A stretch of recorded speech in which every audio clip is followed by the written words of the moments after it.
Hello, everyone. Welcome back to the shadow, the self, and the ego. This is a deep dive into the ego. Have you ever caught yourself reacting defensively, craving validation, or fearing failure? That voice in your head, the one constantly comparing, worrying, seeking control, is your ego at work. It whispers doubt, fuels insecurities, and keeps you trapped in cycles of fear and self-importance. But what if the ego isn't your enemy? What if instead of suppressing it, you could understand it, master it, and use it to your advantage? The ego is both a prison and a protector, a source for suffering and a tool for survival. It shapes your identity, drives ambition, and helps you navigate the world. But it also creates illusions of separation, attachment, and self-doubt. The key to true inner peace is not destroying the ego, but it's in learning when to listen to it and when to let go. In this deep exploration, we will unravel the mystery of the ego, how to recognize its voice, when to follow its guidance, and when to silence it. By the end, you will understand how to balance the ego's influence, transforming it from a controlling master into a powerful servant on your journey to self-awareness and inner peace. The ego is one of the most misunderstood aspects of the human psyche. It is often blamed for suffering, yet it's also necessary for survival and personal identity. Understanding its nature, recognizing when it speaks, and knowing when to listen are crucial steps in achieving inner peace. What is the ego? The ego, as defined by psychology and philosophy, is the aspect of the mind that forms our sense of I, our personal identity, beliefs, and self-image. It is the bridge between our deeper unconscious desires and the moral expectations of society. In spiritual and philosophical traditions, the ego is often seen as the source of suffering because it creates separation between the self and others. It thrives on comparison, attachment, fear, and the need for validation. However, the ego is not inherently bad. It serves an important function in helping us navigate the external world. The ego has both positive and negative aspects. So let's talk about the positive aspects of the ego. Number 1, identity formation. The ego helps define who we are, giving us a sense of individuality. Without it, we wouldn't have a clear concept of self. Number 2, survival mechanism. It protects us from danger by ensuring we recognize threats and act accordingly. Number 3, drive for success. The ego motivates us to achieve goals, improve ourselves, and strive for personal growth. Number 4, boundary setting. It allows us to establish limits, ensuring we don't get taken advantage of or overextend ourselves. Number 5, social navigation. The ego helps us function in society, enabling us to understand our roles, expectations, and relationships. Now let's get into the negative side of the ego. Number 1, fear and anxiety. The ego is often rooted in fear of failure, rejection, and losing control. Number 2, comparison and competition. It constantly measures our worth against others, leading to jealousy and dissatisfaction. Number 3, attachment and suffering. The ego clings to identities, possessions, and relationships, making it difficult to accept change. Number 4, need for validation. It seeks approval from others, making us overly dependent on external opinions. Number 5, illusion of separation.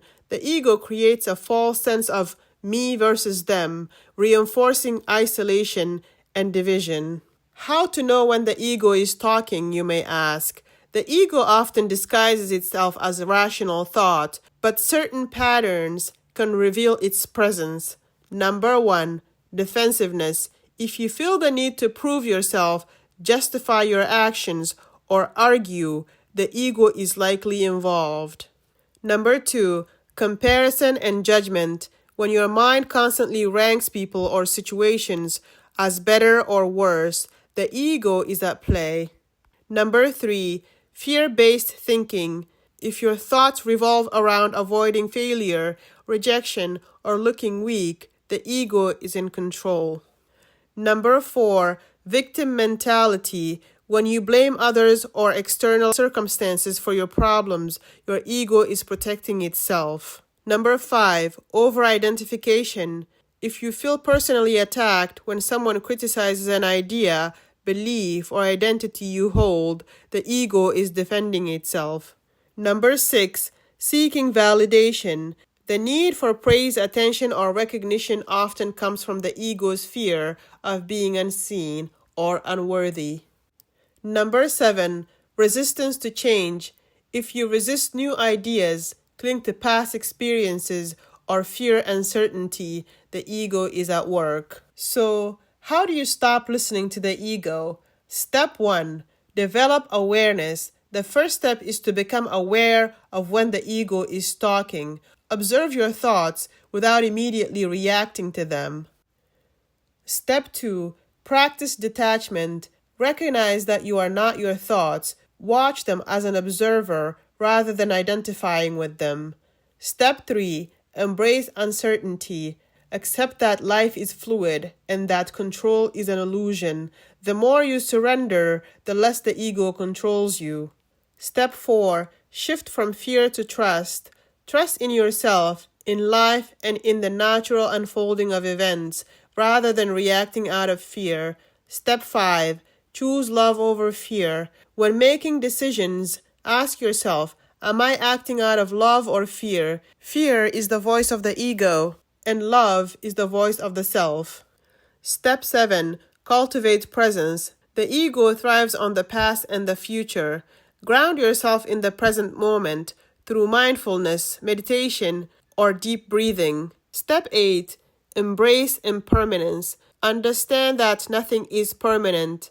Identities, opinions, possessions, and even emotions. This helps release attachments. Step 6, practice humility. Let go of the need to be right, superior, or validated. True confidence doesn't require external validation. So now, when do we listen to the ego? So while the ego can be limiting, it also serves a purpose. There are times when listening to the ego is beneficial. Number 1, when it warns you of danger. If the ego signals that something is unsafe, it may be protecting you. Number 2, when it helps set boundaries. The ego can help you say no to people who drain your energy or violate your values. Number 3, when it pushes you to improve. A healthy ego motivates self-improvement and ambition. Number 4, when it reminds you of self-worth. While external validations can be dangerous, a balanced ego ensures you don't tolerate disrespect and mistreatment. Number 5, when it helps you navigate social situations. The ego helps you understand roles, expectations, and social norms, allowing for better integrations. So now let's talk about when not to listen to the ego. Number 1, when it creates fear or anxiety.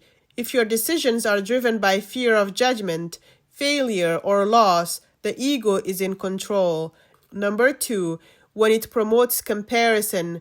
If your happiness depends on being better than someone else, the ego is leading you astray. Number 3, when it seeks external validation. If your self-worth is tied to others' opinions, you are giving the ego too much power. Number 4, when it causes conflict. If your pride is preventing reconciliation or understanding, the ego is fueling division. Number 5, when it resists growth. If the ego clings to an outdated identity or belief system, it prevents personal evolution. So now, how do you find inner peace beyond the ego?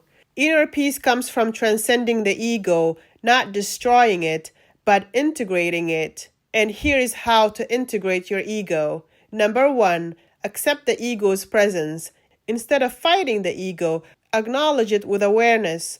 Number 2, shift to the observer mode. Instead of reacting to your thought, observe them neutrally. Number 3, align with your higher self. Your higher self is calm, wise, and at peace. When you act from this space, the ego has less control. Number 4, let go of attachments. Whether it's material possessions, relationships, or opinions, attachments feed the ego. Number 5, practice gratitude. The ego focuses on what's missing. Gratitude shifts focus to abundance and fulfillment. Number 6, cultivate compassion. The ego separates. Compassion unites. By embracing empathy, you dissolve the illusion of separation. So these are my final thoughts. The ego is neither good nor bad.